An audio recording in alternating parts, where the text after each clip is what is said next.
Welcome to the Elaborate Topics podcast, where we focus on lab-specific strategies for medical laboratory professionals. We're proud to be the healthcare detectives that work behind the scenes to get the results needed to influence medical decisions. Let's grow together and jump right into the lab.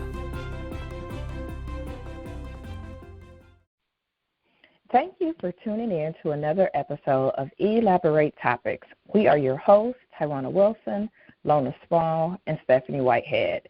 If this is your first time tuning into Elaborate Topics, thank you so much for tuning in. We're so glad that you landed on this podcast. Elaborate Topics is a weekly podcast that gives you strategies that you can use inside and outside of the lab. So make sure you continue to tune in week after week. If you are a returning podcast listener, thank you for staying on the journey with us and continuing to listen week after week. Either way, if you could do us a really, really big favor and share this podcast out with fellow colleagues, friends, and anybody who could benefit from the topics that we discuss here on the show. We've hit a milestone in that we have had over 50 shows to date. So make sure you check those out. You can go to directimpactbroadcasting.com to catch up on all of those episodes that you've missed, or you can download from your favorite podcast platform.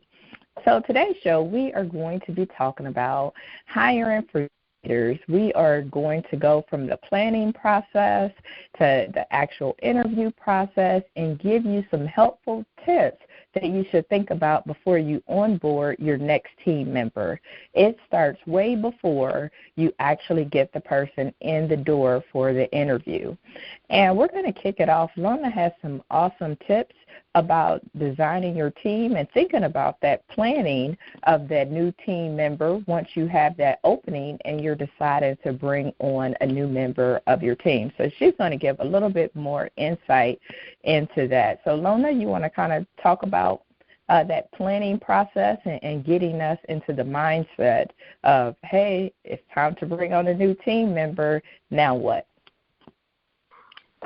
Thanks so much, Tywauna. Hello, everyone.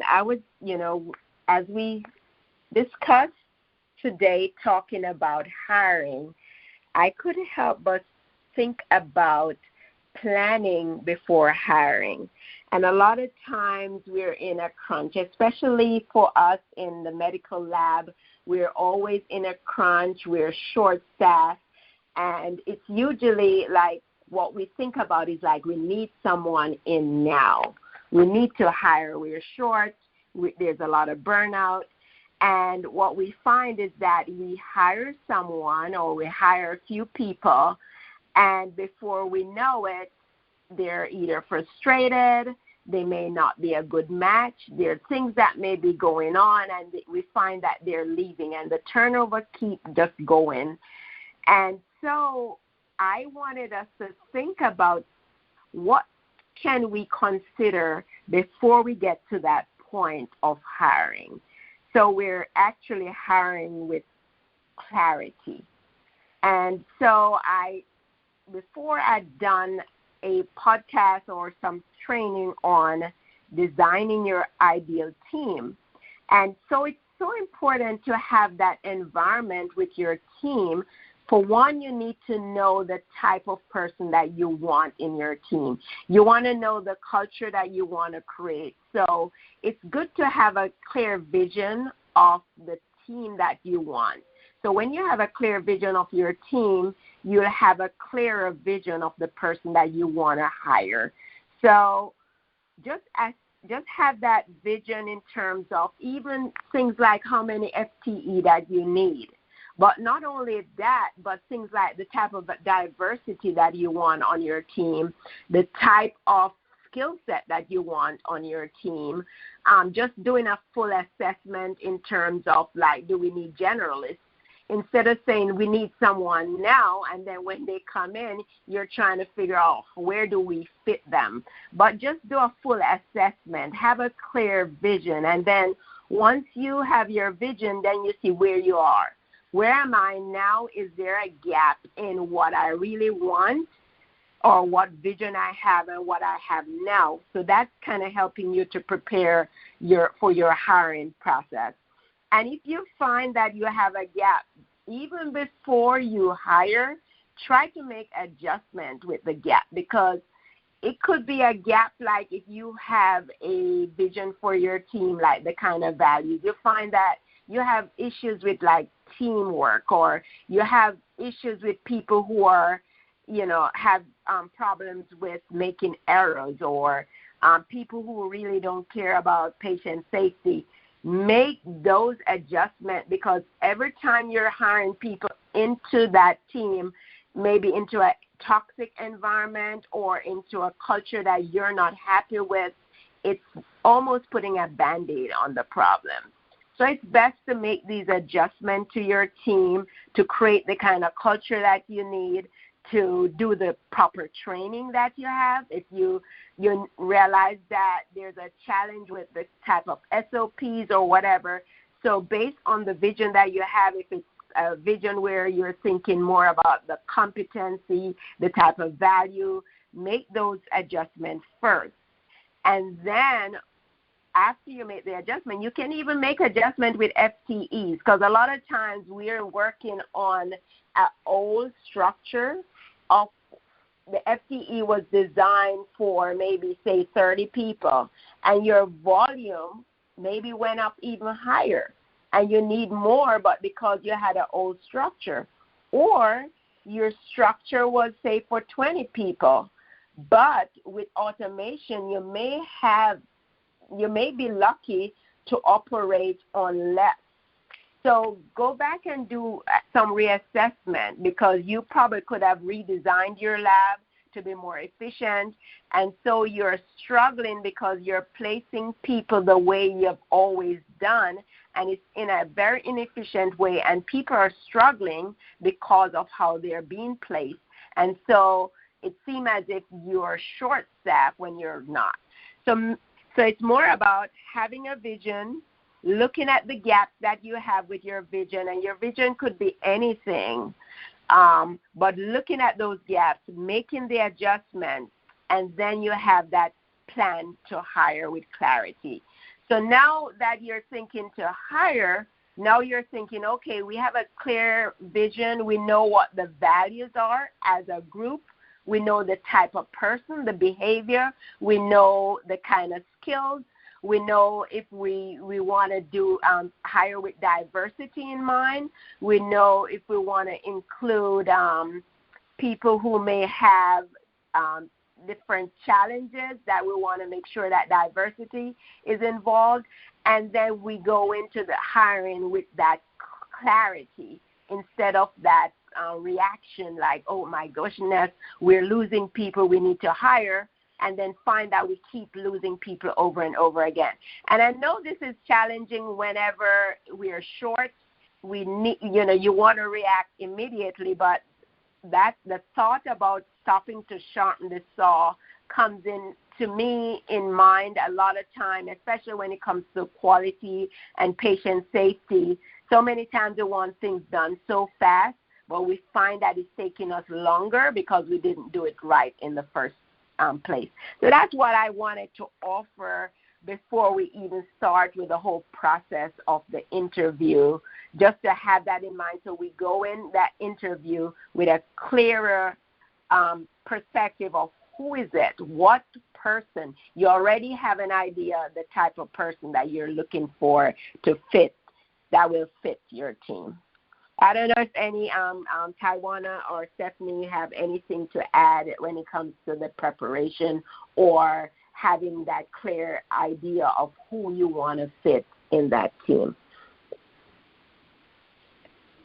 I think you bring up some good points, Lona, in that, getting that clarity. I mean, how many times have we had it happen where a person leaves and we're just trying to replace them, and it's not necessarily what the team needs. one of the things, too, if you don't have that clarity and you may be thinking, well, I might change this role up in the future, then when you do start to interview candidates, you're not clear as to what you're even offering them. I've seen that happen, too, where it's like, okay, well, the position is this, a manager position or supervisor position, and you have it in mind that it's going to be a replacement of the person that left it, but then that's not really out to be. So I think it's very important to have that clarity based off of your needs so that you can hire the best candidate, the best fit with the best skill sets that you need at that time. Always looking and readjusting and making sure that you are now getting the right fit as your needs has changed in the organization. Stephanie, what do you think? I totally agree. I think as a manager or as a hiring person in your department, a lot of the success in this process is going to be dependent on how much you plan and how much you prepare. So first and foremost, just like Lona said, you need to understand your team, but you also need to understand the position that you are trying to fill. You know, what shift is it supposed to work? Is it supposed to work a split shift? Is it supposed to work a rotating shift? Is this a set schedule, but we need you to be flexible every other weekend, or being able to come in earlier on some days and later on other days? What does a typical day for a person who fills this position look like? I've sat in interviews so many times, and then you go through the typical interview process with the candidate, and they're interviewing you just like you are interviewing them. They're assessing you as an employer and as an organization to work for, so you want to be as prepared as possible for these conversations, these questions. And I have been a part of many different interviews where interviewees or candidates have asked really good questions about what does a typical day look like, what will I be doing, who will I be interacting with, what is the team like, and the people doing the interview aren't really prepared to answer those questions. And so I challenge you to always approach the interviewing process or the recruitment process as if you were trying to re-recruit yourself. How professional do you want to look? What kind of picture do you want to set forward to the candidate that you're meeting? And so understanding, for that candidate or that person you're interviewing, what their typical day will look like, who will they be interacting with? You could be hiring a tech on the bench, but if we're working in a certain section and a certain time of day, maybe you're going to be working day shift in hematopathology, so we're going to train you on how to do bone marrow assist, so you will have to be occasionally interacting with our pathologists or our fellows. Understanding exactly what they will be doing, because perhaps they don't want to do that. Maybe they don't want any level of patient interaction, and they need to understand that that'll be a part of the job up front. We don't want any surprises on the first day when you start to train them saying, well, I didn't know that was going to be a part of the job. If you operate a laboratory with a very large blood bank, and you're like us, we're a level 1 trauma center, and we respond to alpha level 1 traumas, we tell the blood bank candidates that you will be required to respond to alpha level 1 trauma, so you will be in the trauma bay with the response team, with these surgeons, with these doctors, with these nurses. It's a very stressful, hectic, busy environment. We want you to know that up front, in case that's not something that you were looking for. Again, the interview works both ways. They're interviewing you, you're interviewing them. Are there any additional duties that you should consider informing them of? So if they will work in your laboratory but occasionally have to travel, occasionally have to go off-site for things, make sure that you're mentioning those things up front. You don't want to hire a person who has transportation issues and there's an expectation that they will need to travel. So I would say understand the position that you're trying to fill and be able to explain that as well as possible. And if you don't have all of the aspects of this position worked out, you could explain that too. You can say this is a position that we are newly developing, and we want you to be a part of that development process. And how comfortable are you giving feedback as we try to develop these things and, letting us know what's working well and what's not working well as we try to set the concrete and the foundation for what this position will look like. Once you have a candidate And, I'm not sure if you'll be working with your human resources department. Some places do, or some people go out and they find candidates on their own. But the interview process should be just as ironclad as your research you did to figure out who you want to be in your department. If you are not sure of, how to do that, there are several classes, several books out there. I'd also suggest, maybe collaborating with your human resources department to understand, the best ways to conduct your interviews. Definitely up front, know the do's and don'ts. There are certain questions that by law, and, it may vary from state to state, that you cannot ask in an interview. So I would definitely suggest that you try to make the interview process as professional as possible up front, trying to not make inappropriate small talk. I know that can be difficult if there's awkward silence or some downtime, maybe as the candidate is coming into the room, or you're waiting for people to file in, or, right now because of COVID, if you're doing dial-in or WebEx or Zoom interviews, there can be some awkward silence, and, the tendency is to want to fill that with some small talk, but just understanding, there are questions that can be considered inappropriate, and you're not allowed to ask questions like, where do you go to church, or how many kids do you have? Those are questions we shouldn't be asking a person applying for a job. And so just understanding that. What I would do sometimes is make sure that when I was interviewing a candidate, have something prepared for them, even if it's something as simple with as a little folder with my card in it, and maybe some information about the organization, and just go over some basic information about the benefits. Here we offer this many hours of PTO, and just small talk about the organization until we were prepared for the interview process to try to assist with that dead silence. Make sure during the interview process, of course, you're asking the job-related questions only, and this helps ensure that you're being consistent and fair amongst everybody who is interviewing in the process. And having a structured interview template of questions also helps make your interview process as objectable and legally defensible as possible. I've been in situations where, people have come back and questioned why they didn't get hired over another person. And when you have a structured interview process where we're doing peer interviews and we're doing appropriate scoring, and we're looking at the responses and everybody is writing notes, then it's easy to justify, why one person was hired over another. And it's easy to explain that it had nothing to do with race, creed, color, experience, age, or anything that, people may, consider discrimination or a bias or anything like that. Like I mentioned, the template that I love to use and that I encourage the people who work for me to use is full of behavioral-based questions. And there's a lot of information about behavioral-based questions online if you're not really sure what that is. But behavioral-based questions is a type of interviewing where we use previous actions to predict future performance through open-ended questions.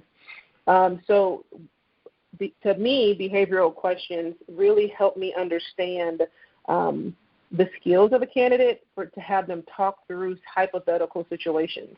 And so I'll give you a couple examples. And we have different templates in our laboratory based on the position that we're hiring.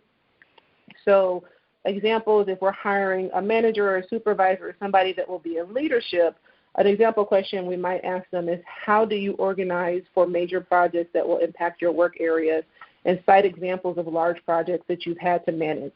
And that gives us an idea of, your leadership, how you talk through that question.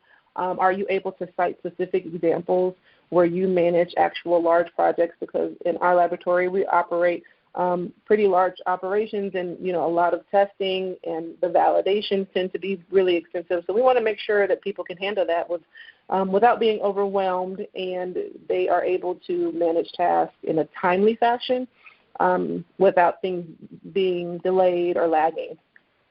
Another question might be, has a member of your leadership, either your manager, supervisor, or director, ever made a decision that you did not agree with? If so, how did you handle this situation, or describe a time when your team did not support a decision you made?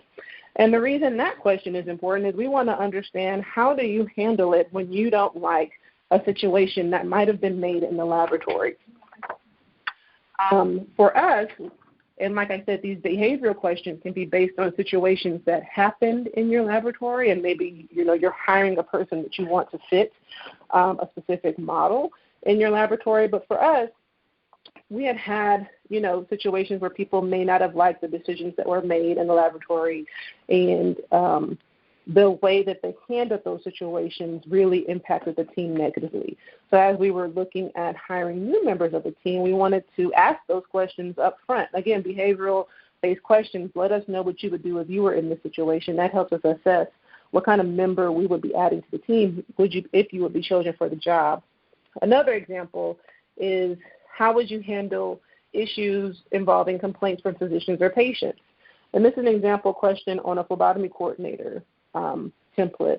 And so if you're a phlebotomy coordinator, obviously you might be in a situation where there is an unhappy physician, maybe all of the labs that he ordered didn't get drawn, or unhappy patient. Maybe we said it was going to feel like an ant bite, and they got a hematoma, they had a huge bruise, and they were unhappy. How would you handle that situation? We want to make sure that you have the tools to describe how you would work through that situation. Describe a time that you noticed someone not following a defined protocol and how you would address that. Obviously we work in a laboratory, so there's defined procedures, there's defined policies on everything that we do. And sometimes we hire technologists that, may view a friend, not waiting the appropriate time to check a manual test. They talk about skip a site, when they're reading manual diffs.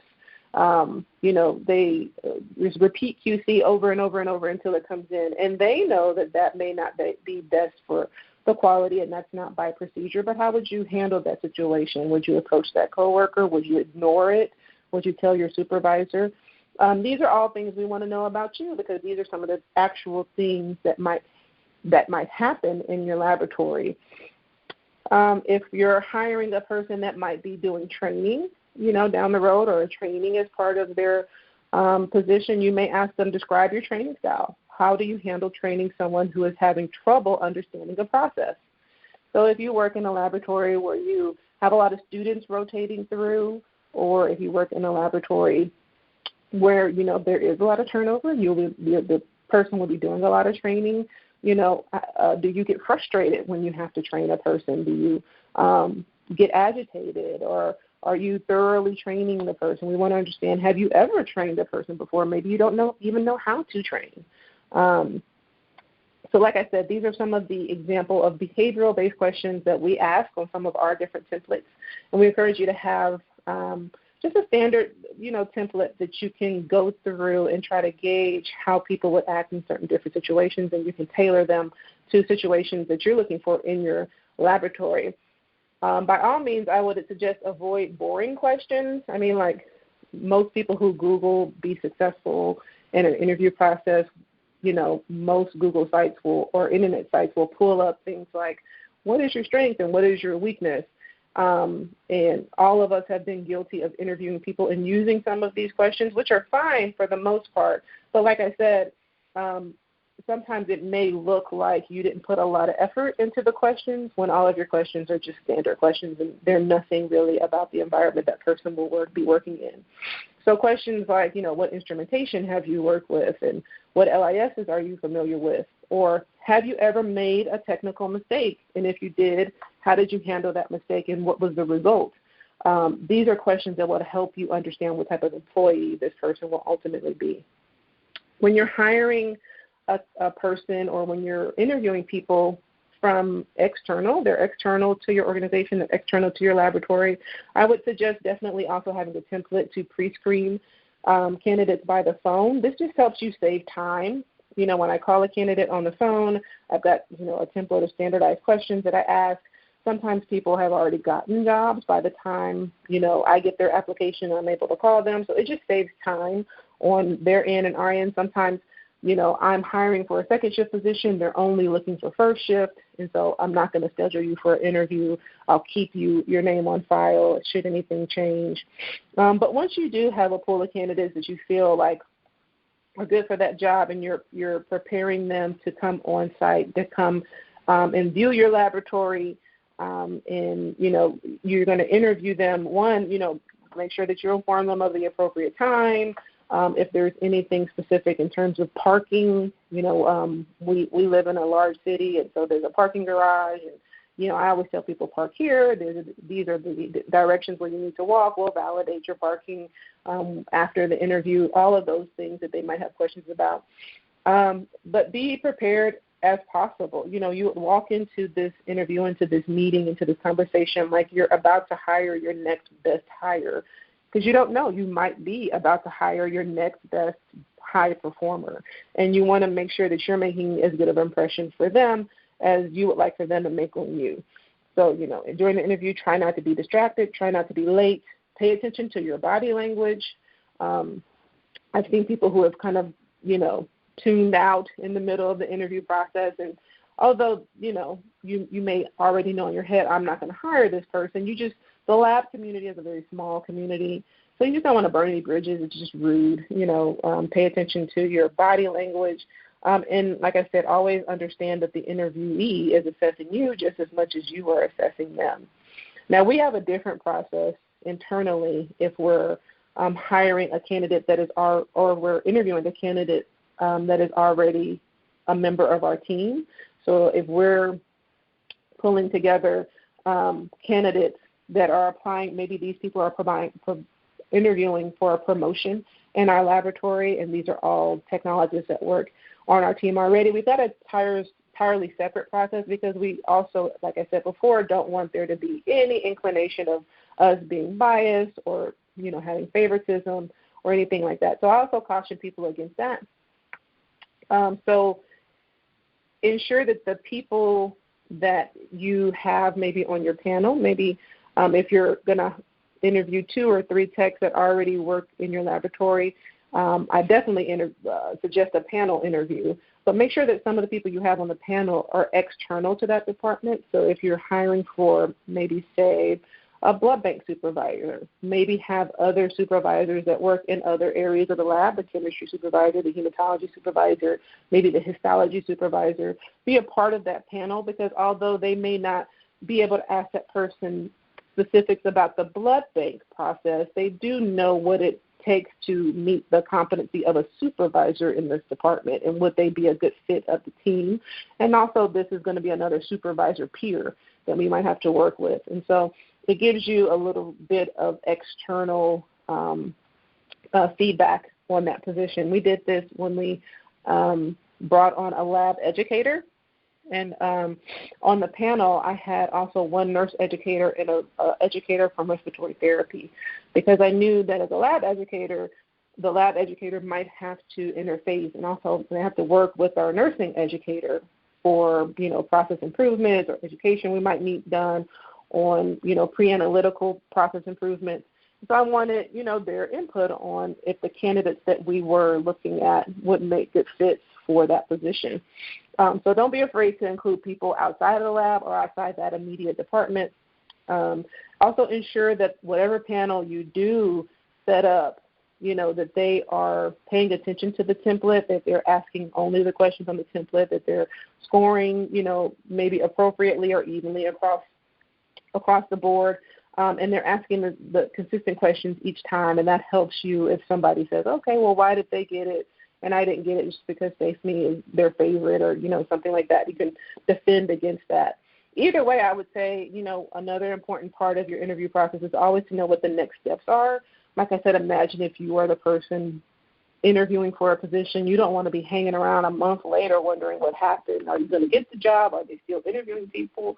So I always make sure I communicate clear next steps. And so after the interview, I might say something like, thank you for interviewing with us today. Over the next 3 weeks, we'll be interviewing, a few other candidates. So we hope to be able to provide you an answer back within 4 weeks. Because on the candidate side, if they need a job before 4 weeks from now, or if they have another offer on the table, at least they know where I stand, and they are able to move forward appropriately with what they're doing. Obviously, like they're looking for a job, so you don't want to leave them around lingering either. Like I said, always consult your human resources department or maybe another peer or, your director if you have any questions. The biggest advice I would give, though, is avoid desperation, because a lot of times, and this has happened in my lab, this has happened in previous labs that I've worked in, we have a pivotal position, or we have, one too many openings, and we get desperate. And we look for somebody, and we interview for somebody, and you can always tell when you're interviewing, oh, this is not going to be a good fit. Well, they don't have all of the qualifications that we need, or, they haven't worked in a lab for 10 years, but I'm desperate. I need somebody. I need a body in this seat. And you hire them. I really caution you against that, because it very rarely has worked out well in the labs that I've worked in. Typically, it's a waste of time, because it's not a good fit for them, just not like it's not a good fit for you, and your team ends up wasting time and energy training a person that's just not going to be there long term. So I encourage you, even though it can be painful in the short term with your team working overtime or longer hours, or people having to put in more effort to pick up more work, to really wait till you have that right person, because in the long run, you and your team will do a lot better. So I know Tywauna is going to go over some tips for you if you are actually the one being interviewed. Like I said, when you're going into an interview, not only am I interviewing you as needing a position to fill, but you are also interviewing that company on, do I want this person as a boss? Do I want this organization to work at? How organized do they seem? What does a culture seem like to me? What kind of vibe am I getting? So as a person who's going into an interview, obviously there's some things I want to do right. I want to be myself. I want to make sure I prepare for the questions. I want to make sure I'm on time, and I memorize my resume, and I can highlight my qualifications. And so Tywauna is going to go over some tips for you if you are actually the one being interviewed. Thank you, Stephanie. You actually gave a lot of great tips in that. I just wanted to kind of touch base or piggyback off of a few things that you've already mentioned in regards to the questions, the behavioral-based interview questions. And Stephanie gave some great examples of these open-ended questions. And what I find, especially when I interview people, is sometimes we just don't prepare, especially if you are an internal candidate. Please don't get comfortable because you're an internal candidate and may not take it as seriously with some of these questions, but know yourself and know your skills enough. So as Stephanie talked about, know your resume inside and out, not just your resume, what you do in the workplace, as well as what you do outside of the workplace to be able to answer some of these questions, because even the questions that are a little bit more simplified, what are your strengths, what are your weaknesses, have been questions that catch people up as well when they've not been able to answer any of those. So if you are being interviewed, some of the things that you should think about in regards to some of the questions that you should just think about is you're going to get questions around leadership. You're going to get questions about, tell me a time when you were a leader in school or the community or in the workplace. What was your leadership? What was the outcome? So that's a standard that you should be ready for somebody to ask you, and you're able to answer at any time. Communication. These certain buckets of questions are going to be ones that you're going to get quite often. So if you have some ideas around increasing communication between employees, between shifts, what kind of ideas do you have? That's another one. It really doesn't matter what role you're going for, but that's another question that you might get, that as we have 5 generations working in the workplace today, that communication is key. And as you can gather, we are all communicating very differently. Typically get conflict management questions as well. So tell me about a time when you were involved in a workplace conflict. What was that conflict and how did you resolve it? I mean, anybody can file a grievance at any time. So, have you been involved in one, or have you seen one, or had you, had to deal with it? Just questions like that are ones that I would add on to what Stephanie has already mentioned. Also, the desperation for the interviewee Sometimes you can be interviewed and you want the job so bad that you constantly follow up. You followed up 2 and 3 and 4 times, sending emails and calling.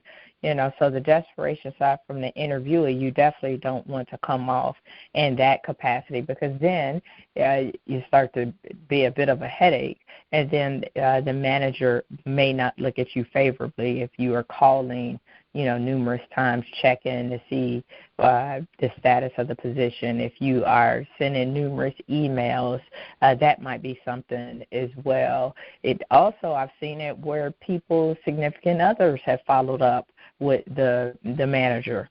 So you definitely don't want anybody following up on your behalf. A family member, I'm checking to see how the interview went. Those are things that you don't want as an interviewee. You want to make sure that you are clear on the role that you are getting. I've seen this happen as well, which was very unfortunate, where technologists actually applied for a position. They thought they were applying for a first shift position. They interviewed and they were extended an offer, but then once they accepted the offer and started working, then they found out that the position was going to be either third shift or rotating shifts, which, as we know, is very different from first shift. So as the interviewee, you have to take charge and you have to make sure that you're very clear on the expectations of the role in which you are going to be offered. What shift is it going to be? Asking those good questions and making sure that you are interviewing the organization. So go in armed with some information about the organization. Look and see how they are performing in the market. Look and see what you can, ask those questions. Where does the organization see itself within 5 years? I can tell you I've worked for numerous organizations, and, in my most current role, in 5 years, we have underwent numerous changes, including ownership changes, system standardization. We've had revamping of our staff. We've had consolidation of positions. So, you want to ask those questions, too, so that you can kind of be aware of maybe the direction of the organization from an employee standpoint or potential employee standpoint. Culture is everything, so you want to make sure that you are asking questions about the culture in the department to make sure that it's a right fit for you. It's not about it being the right position. Sometimes we have it where you can get in the wrong position at an organization. You can be a lead tech at organization A and do well and be at a lead tech at organization B and don't do well, even though the job itself is the same. It goes back to what Lona was talking about in having the right fit. Having the right fit, meeting the needs of the people for the organization in which you're going to be at that time. So those are a few things to think about. Stephanie did an awesome job talking about many of the things that you need to think about from a leader's perspective, but a lot of those same things actually still apply from the interviewee's perspective of showing up on time, making sure you get there early, making sure you know who's going to be on the interview panel so that you're able to address people by name. And from the employer standpoint of being consistent, it's always important for people to be consistent in that interview process. Lona, what do you think about the interview process? Do you have any additional thoughts that come to mind as Stephanie was talking?